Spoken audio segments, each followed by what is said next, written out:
یہ بتائیے کہ بدگمانی کی شریعت نے اس قدر جو ممانعت کر دی، لیکن اس کے باوجود جو ہے ہم بدگمانی کرنے سے ہٹ نہیں رہے، کیا کہیں گے؟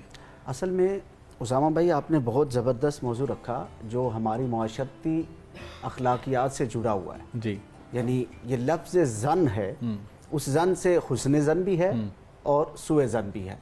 اب یہ جو آپ کا عنوان ہے بدگمانی، یہ دراصل سوء زن میں سے ہے. بالکل. اور سوء زن کیا ہے کہ انسان کسی کے حوالے سے اپنے دل میں اس کے حوالے سے کوئی حسد رکھتا تھا، بغض رکھتا تھا، عداوت رکھتا تھا، اور ساتھ میں نفرت اٹیچ ہو گئی. اس کے وجہ سے برا گمان سے کرنے لگ بس گیا. اس نے جب وہ نفرت اس کے اندر داخل ہو گئی اس کے لیے، تو پھر وہ اس کو گمان میں برا سمجھنے لگا، اس کی ہر ادا کو برا کہنے لگا اور سوچنے اور فکر میں کرنے لگا.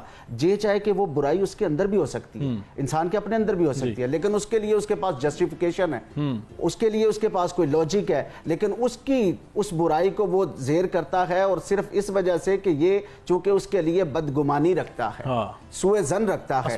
سوء ظن کی وجہ سے یہ معاشرے میں اس طرح پریویل کرتی ہے، اس طرح جو ہے وہ زہر قاتل کی طرح، ناسور کی طرح پھیلتی ہے، کہ جس سے پھر معاشرے آپس میں جگڑتے ہیں، لڑائی فساد اور اس کی وجہ بنتے ہیں، اور جس کی وجہ سے پھر رشتے اور ناطے ٹوٹتے ہیں. چونکہ اس کا تعلق ڈائریکٹلی انسان کی لائف کے ساتھ اس طرح ہوتا ہے کہ بہن بھائی ایک گھر سے پل بڑھ کر، ایک باپ کی اولاد ہے، وہ پلتے بڑھتے ہیں اور پھر وہ بکھر جاتے ہیں، رشتوں ناتوں میں جو ہے وہ انگیج ہو جاتے ہیں، اور اس انگیجمنٹ کے بعد جو ہے وہ ایک لائف سٹائل میں چلے جاتے ہیں.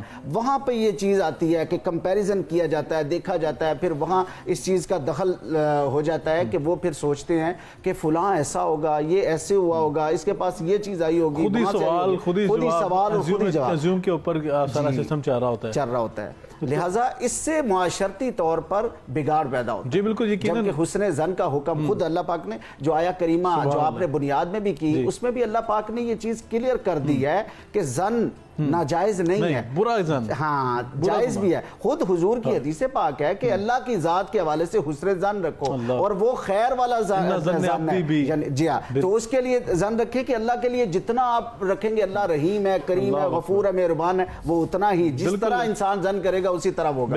بس مسائل جس میں آتے ہیں وہ بدگمانی سے، یعنی سوء ظن کی وجہ سے کہ ہم اپنے ہاں ایک دوسرے کے ساتھ اپنے وہاں پکچر پورٹریٹ کر لیتے ہیں، اپنے مائنڈ میں اس کا تصور بنا لیتے ہیں، اور پھر اس پر ہی ہمارا عمل ہوتا ہے، اس پر ہماری ٹو ہوتی ہے. جس طرح مفتی صاحب بھی کہہ رہے تھے کہ ہم پھر اس کے کھوج لگاتے ہیں، اس کی برائیاں اور عیب ڈھونڈنے اور ٹٹولنے کی کوشش کرتے ہیں.